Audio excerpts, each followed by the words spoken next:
మహిళలు ఉచితంగా బస్సులో ప్రయాణం చేయడాన్ని ప్రధానమంత్రి గారి స్థాయిలో జీర్ణించుకోలేకపోతా ఉన్నాడు. తప్పేంది, కొన్ని రాష్ట్రాలు అక్కడ నుండి మహిళల మీద వారికి ఒక ఆర్థికంగా ఉపయోగపడాలనేటువంటి ఆలోచనతో ఉచిత బస్సు సౌకర్యం కలిగేసింది. వాస్తవంగా దీనికి మెట్రోకు సంబంధం లేదు. మెట్రో ప్రయాణికుల సెక్టర్ మెట్రో ప్రయాణికులదే. ఇవాళ కూడా మెట్రో పరంగా ఇంటర్వ్యూ చేస్తే ఇంకా బోగిలు పెంచమని అడుగుతూ ఉన్నారు. అది వదిలిపెట్టి ప్రధానమంత్రి గారు రాజకీయపరమైనటువంటి లబ్ధికి సంబంధించిన విషయంలో ఆలోచన చేస్తూ ఉన్నారా?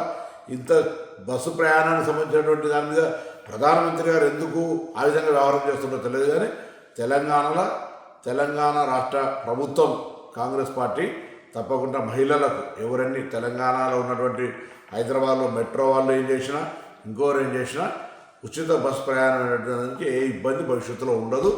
దీనికి ఇంకా కొన్ని రూట్లు పెంచి, కొన్ని బస్సులు పెంచి, కొంత ఇంకా సౌకర్యంగా చేయడానికి మా ప్రయత్నం కొనసాగుతుంది. ఆ విషయాన్ని గమనించాలి. ఇలా ప్రధానమంత్రి గారు మీరు మహిళల మీద ఆడిపోసుకోవడం బంద్ చేసుకోండి. ఈ విధంగా ఉచితంగా బస్సు ఇచ్చేంత మాత్రాన మీకు నష్టం జరుగుతున్నట్టు అజీర్తి అయినట్టు మాట్లాడితే మంచిది కాదు.